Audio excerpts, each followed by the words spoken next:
తాజెడ్డ కోతి వనమెల్లా చెరిచిందట. ప్రస్తుతం అట్లాంటి పరిస్థితుల్లో ఉన్నది హౌతీ తీవ్రవాద వ్యవస్థ. హౌతీ తీవ్రవాదులకి సముద్రంలో రాకపోకల్ని నాశనం చేయడానికి, తద్వారా భయపెట్టి కంట్రోల్ చేయాలని ప్రయత్నిస్తూ వాణిజ్య నౌకల మీద దాడులు చేస్తుంటే ప్రపంచం ఒక్కటై ఇప్పుడు రివర్స్ దాడులు చేస్తోంది.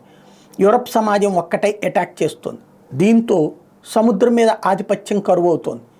ప్రత్యక్ష దాడి చేసే దమ్ము లేదు, ప్రత్యక్ష యుద్ధం చేసే సీన్ లేదు.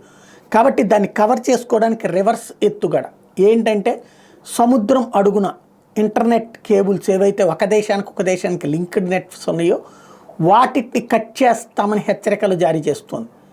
తద్వారా ఏదో ఒక చెడు చేయాలి ప్రపంచానికి.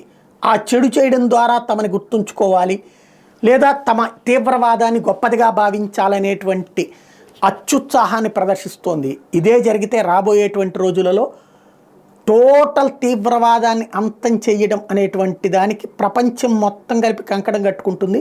ఇప్పటిదాకా ఒకే ఒక్క కారణం మీద ఆగుతున్నారు. ఇజ్రాయెల్ విషయంలో ఇజ్రాయెల్ కూడా పాలస్తీనా పౌరులను చంపుతోంది కదా అని. కానీ ఇలాగ ప్రపంచాన్ని నాశనం చేయడానికి తీవ్రవాద సంస్థలని కుట్ర పన్నుతూ ఉంటే చూస్తా కూర్చుని తన్నించుకోవడానికి ఏ ప్రపంచం సిద్ధంగా ఉండదు. లేదా తీవ్రవాదులు చెప్పినట్టు మతాలు మారేసి దేశాలు మార్చేయడానికి ఏ దేశము సిద్ధంగా ఉండదని గుర్తుపెట్టుకోవాలి. క్రమంగా పెను సంక్షోభం తీవ్రవాదం మొత్తాన్ని తుదముట్టించే రోజు అతి దగ్గరలో ఉంది.